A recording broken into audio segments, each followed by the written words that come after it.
आदरणीय सभापति जी, जितना निवेश भारत में इंफ्रास्ट्रक्चर के लिए हुआ है वो इतना पहले कभी नहीं हुआ है और जिसका लाभ आज देशवासी देख रहे हैं।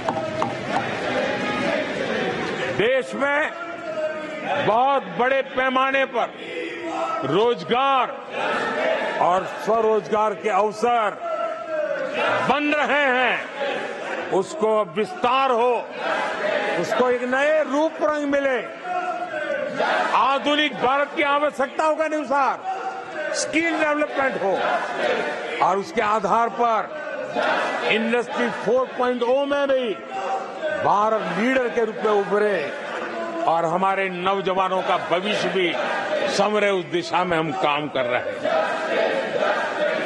आदरणीय सभापति जी, एक स्टडी है कि पिछले 18 साल में, ये स्टडी बड़ा महत्वपूर्ण है, यह अध्ययन कहता है कि पिछले 18 साल में प्राइवेट सेक्टर में जॉब क्रिएशन में आज सबसे बड़ा रिकॉर्ड बना है। 18 साल में सबसे बड़ा रिकॉर्ड बना है। आदरणीय सभापति जी, आज भारत डिजिटल पेमेंट सिस्टम पूरी दुनिया में एक उदाहरण बना है। विश्व के लोग, मैं G20 समूह में जब भी गया, भारत की डिजिटल इंडिया मूवमेंट को लेकर के, डिजिटल पेमेंट को लेकर के विश्व के समृद्ध देशों को भी अचरज होता है और बड़ी जिज्ञासा के साथ हमें सवाल पूछते हैं। ये भारत की सफलता की बहुत बड़ी कहानी है। माननीय सदस्य प्लीज, ये तरीका ठीक नहीं है। नो।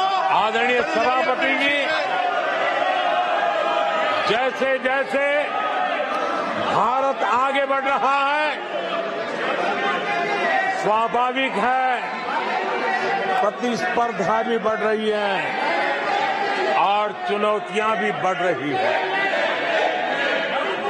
जिन्हें भारत की प्रगति से दिक्कत है,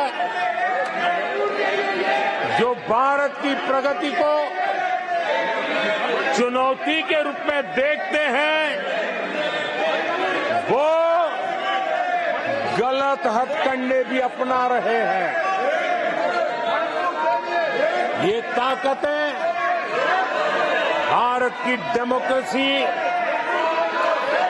डेमोग्राफी और डायवर्सिटी पर हमला कर रही है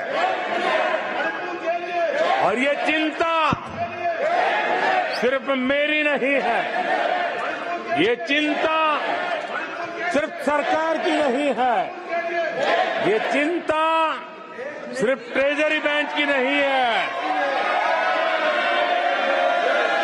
आदरणीय सभापति जी, देश की जनता और माननीय सुप्रीम कोर्ट तक सबको इन बातों से चिंतित है। सुप्रीम कोर्ट ने जो कहा है वो कोर्ट मैं आज सदन के सामने रखना चाहता हूं। सुप्रीम कोर्ट का एक कोर्ट देश के करोड़ों करोड़ लोगों के लिए भी कैसे कैसे संकट आने की संभावनाएं दिख रही है, इसकी तरफ इशारा करता है। आदरणीय सभापति जी, सुप्रीम कोर्ट ने अपने जजमेंट में बड़ी गंभीरतापूर्वक कहा है और मैं कोट पढ़ता हूं, ऐसा लगता है इस महान देश की प्रगति पर, ऐसा लगता है इस महान देश की प्रगति पर संदेह प्रकट करने, उसे कम करने और हर संभव मोर्चे पर उसे कमजोर करने का एक ठोस प्रयास किया जा रहा है। ये सुप्रीम कोर्ट की बात पढ़ रहा हूं। सुप्रीम कोर्ट आगे कह रही है इस तरह के किसी भी प्रयत्न या प्रयास को आरंभ में ही रोक दिया जाना चाहिए। देश की सुप्रीम कोर्ट का एक कोर्ट है। आदरणीय सभापति जी, सुप्रीम कोर्ट ने जो भावना व्यक्त की है, इस पर हम यहां वाले या वहां वाले, सदन में है उन्होंने, सदन के बाहर है उन्होंने, सबको गंभीरता से विचार करने की आवश्यकता है। आदरणीय सभापति जी, भारत में भी कुछ लोग हैं जो ऐसी ताकतों की मदद कर रहे हैं। देशवासियों को ऐसी ताकतों से सतर्क रहने की जरूरत है।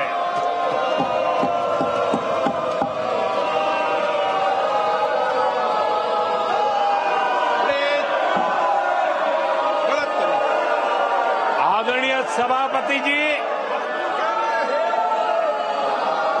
2014 में सरकार में आने के बाद देश के सामने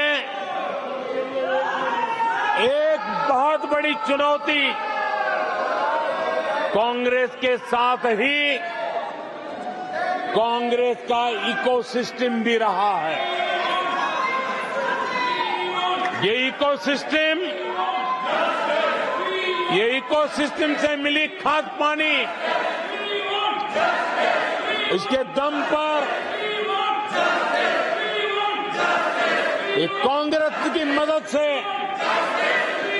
ये इकोसिस्टम 70 साल तक फला फूला है।